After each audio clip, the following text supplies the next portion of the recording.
Welcome back to my piano and 6 easy 3-minute lessons. On the first lesson, you learned how to see where any note was in relationship to the two groups of keys in 2 or 3. You also learned in the second lesson about sharps and flats and the concept of distances of half steps between keys. In the third lesson, you learned how to make chords.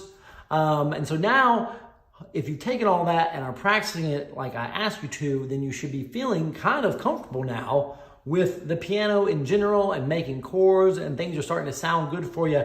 And today's lesson is going to be all about inversion. So let's begin. What's an inversion, right? Okay, well, last lesson we talked about a chord, right? So let's keep using the C major chord. So that has a particular sound to it, and it's nice. But you may either hear a song or be playing a song or be writing a song, and that's not exactly, you know that's kind of the chord you want, but it's not the voicing you want. Well, the good thing for you is you can use an inversion to make it sound differently. So what is an inversion? An inversion is playing the chord in a different order. Every time you play a chord, it doesn't have to be the first root note. And a way to think about that is, if you see a musician playing a song and he goes from a C to a G to an F, it doesn't make sense to have your hand hopping all over the place all the time. So inversions are not only a way to get a different voicing, but a way to kind of keep your hand more in the same position. It's kind of like laying out an outfit.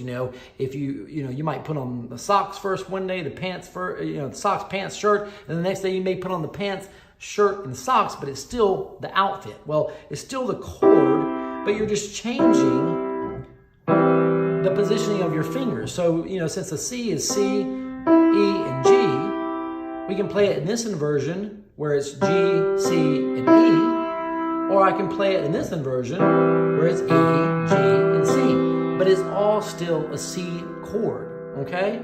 So here's an example of going from a C. Let's say we're going to play a C, and then an F, and then a G. But we don't want our song to go la, la, la. We're not writing a superhero melody. Instead, we might want it to go la, la, la. See how completely different that just made it? So I still played a C, I still played an F, and I still played a G. But by using different inversions, I completely changed the way that sounded, right? Because here's that C, right? But here's an F, right? Because an F is F, A, and C.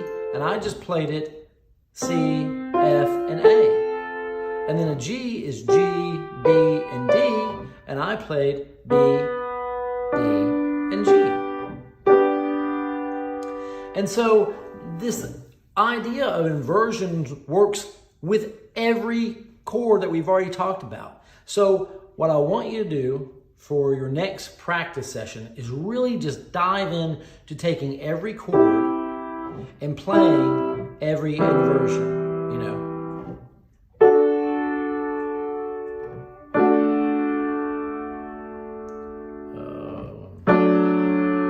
Right? So that was A.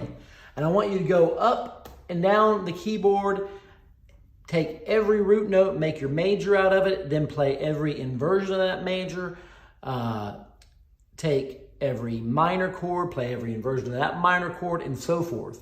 And always, always, always say it as you're doing it. C and F, name the chord when you're playing it.